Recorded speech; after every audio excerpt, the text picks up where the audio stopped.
지난 영상에서 빛의 굴절에 관한, 즉 파동의 굴절에 관한 이 굴절 법칙, 스넬 법칙을 살펴봤습니다. 입사 매질에 대한 굴절 매질의 굴절률을 말하는 겁니다. 이 스넬 법칙, 굴절 법칙을 살펴봤습니다.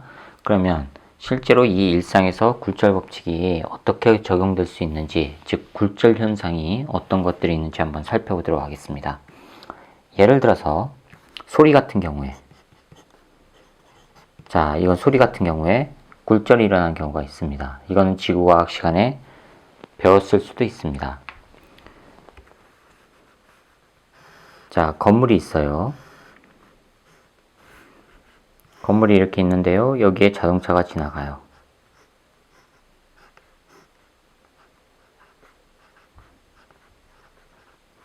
운전자가 타고 있어요. 자, 이렇게 지나가다가 자동차가 빵 하니 경적을 울려요. 경적을 울리면 사방으로 이렇게 퍼지죠? 그렇죠? 소리가 이렇게 사방으로 퍼져나가요. 이 경우로 한번 생각해 봅시다. 자, 첫 번째, 해가 반짝 떠 있는 낮이에요. 낮입니다. 그러면 지면하고 공기하고 중에서 어디가 먼저 뜨거워지죠? 지면이 먼저 뜨거워져요. 왜 그럴까요? 비열이 낮기 때문에 그래요. 비열 관계 때문에 그래요. 자, 지면이 먼저 올라가요. 온도가 올라가요. 그러면 지면이 온도가 높고요.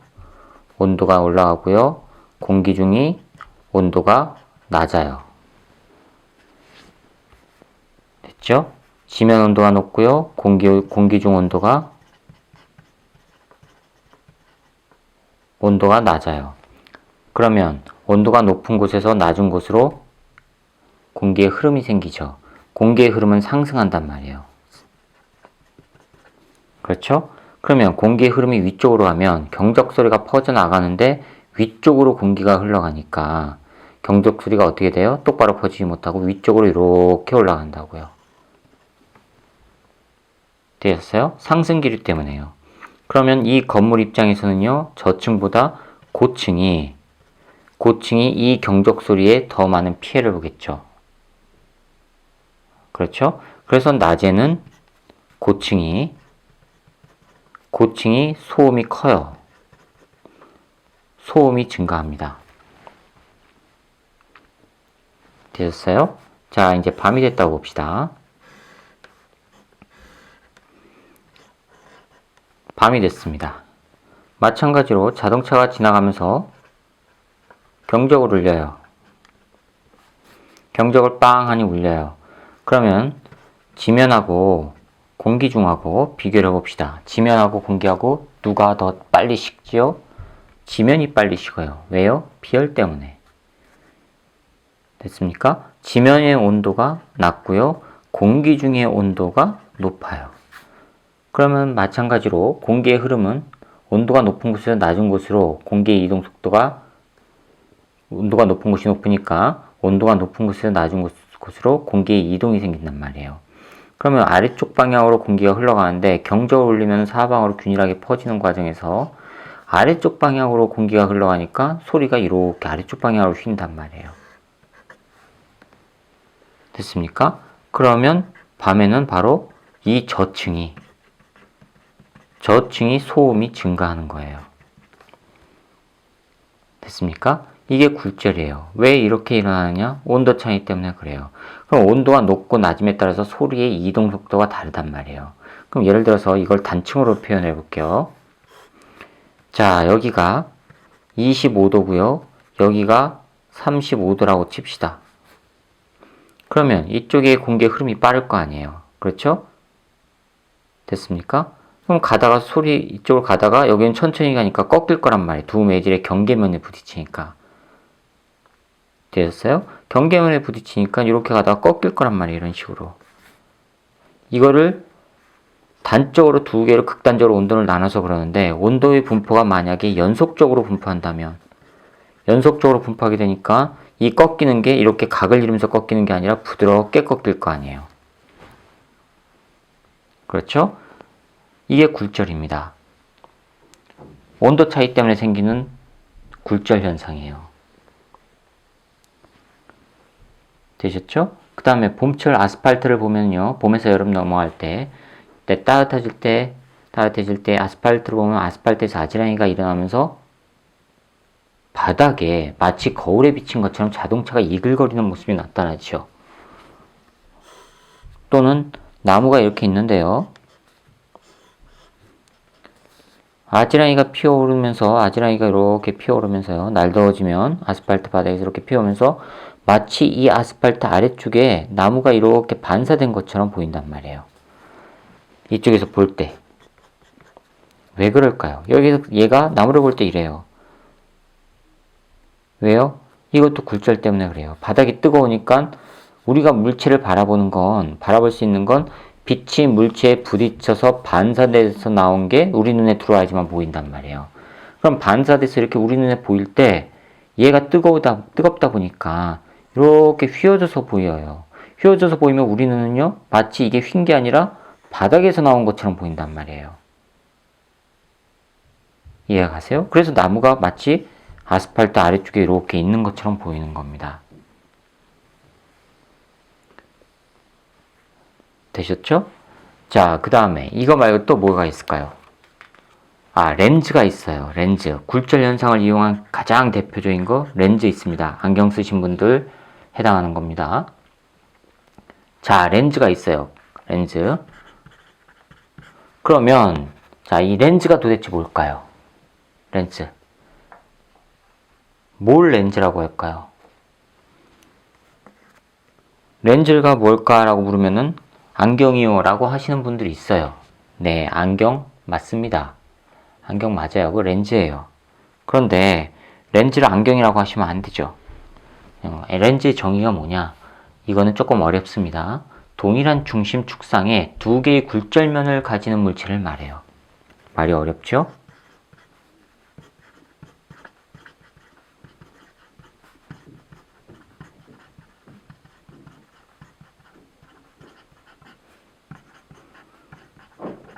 두 개의 굴절면을 가져야 됩니다.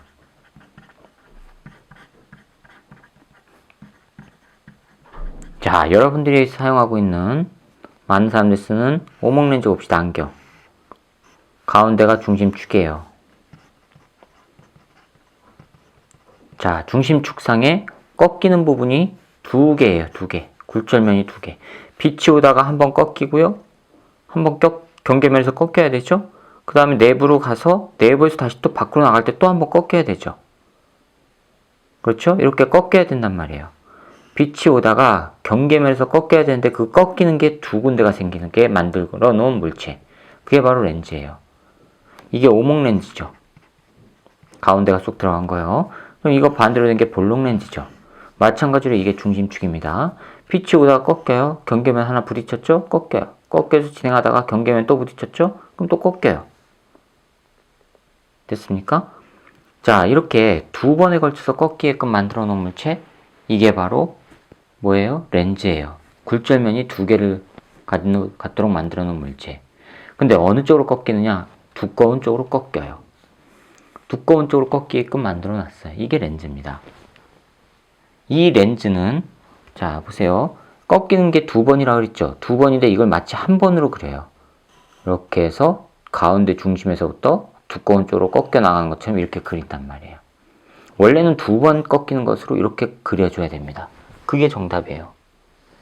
이것도 마찬가지로 두 번 꺾이도록 하는데 어쪽으로요? 마치 가운데 중심에서 한 번 꺾여 나가는 것처럼 표현을 이렇게 하기도 한다고요. 실제적으로는 여기 한 번, 여기 한 번, 두 번 꺾이는 겁니다. 그래서 꺾여서 어느 쪽으로 나가요? 두꺼운 쪽으로 꺾이도록 한 겁니다. 왜 두꺼운 쪽으로 꺾이느냐? 이건 렌즈를 공부할 때 하셔야 합니다. 이 원리는 물리학 원 수준을 넘어갑니다. 아무튼 두꺼운 쪽으로 꺾이게끔 해놓은 겁니다. 그게 렌즈예요. 그 다음에 또 여러분들이 많이 볼 수 있는 현상이 뭐가 있을까요? 여러분들 교과서에도 아마 나올 겁니다. 겉보기 깊이라고 하는 게 나올 겁니다. 이 겉보기 깊이가 뭐냐? 눈에 보이는 가상의 깊이를 말해요. 겉으로 보이는 깊이예요. 실제 깊이가 아니라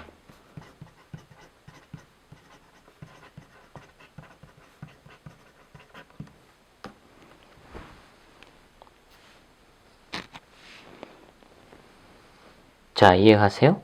실제로 보이는 게 아니에요. 그러면 이게 도대체 뭐냐? 겉보기 깊이라고 하는 게,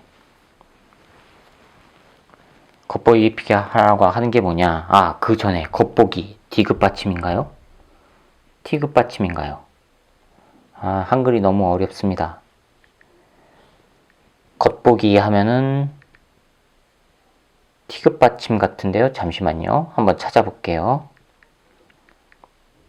겉보기, 예, T급입니다. 제가 아직 한글을 못 떼가지고 한글이 굉장히 어렵습니다. 자, 겉보기 깊이라고 하는 거예요. 이게 뭐냐? 앞에서 굴절할 때 두 매질이 있어요. 매질 1이 있고 매질 2가 있어요. 이 매질 2가 소환 매질, 매질 2가 밀환 매질이라고 했습니다. 이럴 경우에 법선을 그리고요. 소환 매질에서부터 빛이 이렇게 들어오다가 이 법선과 이루는 각, 이게 입사각이라고 그랬죠. 그렇죠? 꺾이는데 소환 매질하고 밀환 매질을 보면은 밀환 매질이 꺾이는 정도가 법선과 이루는 각이 작다 그랬어요. 이렇게 꺾인다 그랬어요. 이게 세타 R이고요. 그래서 세타 I가 세타 R보다 크다 그랬어요. 항상. 이거는 소환 매질에서 밀환 매질로 진행할 때 이런 현상이 일어나요. 겉보기 깊이는 뭐냐? 거꾸로예요. 밀환 매질에서 소환 매질로 갈 때 일어나는 현상이에요. 자, 그럼 봅시다. 욕조에 물을 받아놔요. 또는 물속에 들어가요. 물속에, 자, 이 법선을 그리고요. 여기가 공기 중이고요. 여기가 물속입니다. 이게 법선이고요. 자, 이게 법선이에요. 여기에 물체가 있다고 칩시다. 물고기가 이렇게 있다고 칩시다. 자, 이렇게 물고기가 있어요. 공기 중에서 사람이 봐요. 이 물고기를.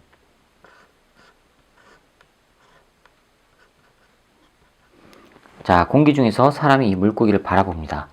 그러면 공기 중에서 사람이 바라볼 때 우리가 물체를 보는 건 어떤 원리라고 그랬습니까? 물체를 보는 건 빛이 들어가서 물체에 부딪혀가지고 그 물체로부터 반사돼서 나온 빛이 우리 눈에 들어와야지만 우리가 물체를 구분한다 그랬죠. 그렇죠? 자, 그럼 빛이 들어와서 물고기에서 부딪혔어요. 그래서 물고기에서 반사가 돼서 나와요. 반사가 돼서 나오는데 여기가 물이니까 여기가 밀환 매질이고요. 여기가 소환 매질이에요. 그러면 밀환 매질과 소환 매질 비교해 보면요. 각도가 어디가 크다 그랬어요? 소환 매질이 크다 그랬죠. 법선과 이루는 각도가. 자, 여기서 봅니다. 여기에서 눈을 향해서 똑바로 나온 빛을 봐보세요. 이렇게. 자, 이렇게 나온 빛을 봅시다. 눈을 향해서 온 빛. 왔어요. 오고 나면 이 경계면에 부딪혔으니까 여기서 꺾여야 돼요. 그렇죠? 그럼 요게 입사각이에요. 세타 I. 그렇죠? 그럼 굴절각이 나와야 되는데 소환 매질하고 밀환 매질 중에서 누가 굴절각이 크다 그랬어요? 누가 각도가 크다 그랬어요? 소환 매질이 커요. 소환 매질이 크니까 요 각도보다, 여기가 밀이니까요. 소환 매질을 나올 때는 법선과 이루는 각도가 요거보다 더 커야 돼요. 커야 되니까 이렇게 이제 크게 그리면 됩니다. 그럼 눈에 빛이 안 들어와요. 그렇죠? 눈에 빛이 안 들어와요. 그럼 어떻게 해야 돼요? 눈에 빛이 들어오기 위해서는요. 마찬가지로 위쪽으로 진행한 빛을 봅시다. 위쪽으로 이렇게 왔다고 쳐보세요. 이렇게. 그럼 법선을 그려보세요. 요게 입사각이에요.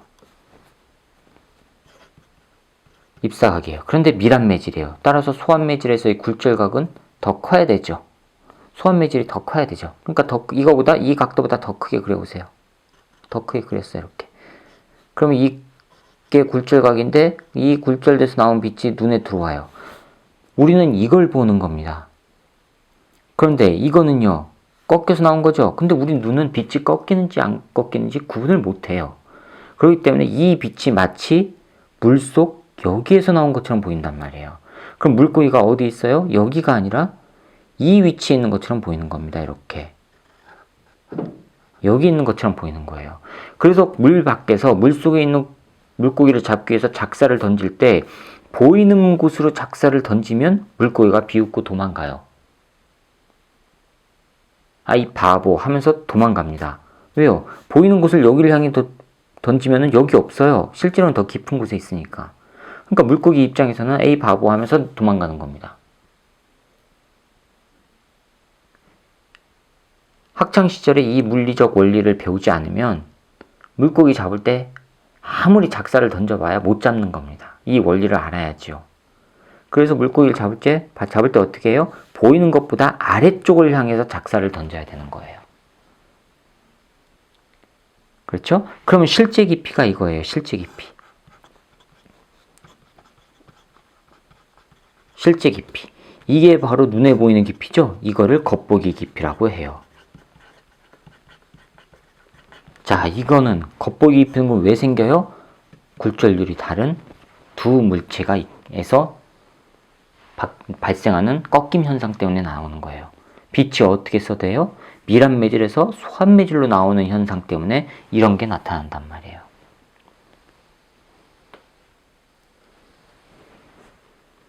되셨습니까?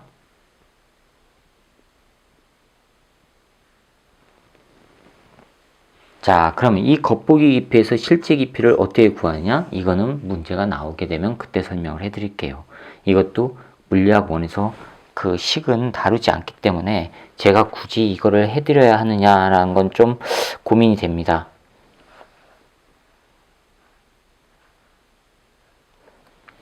되셨죠?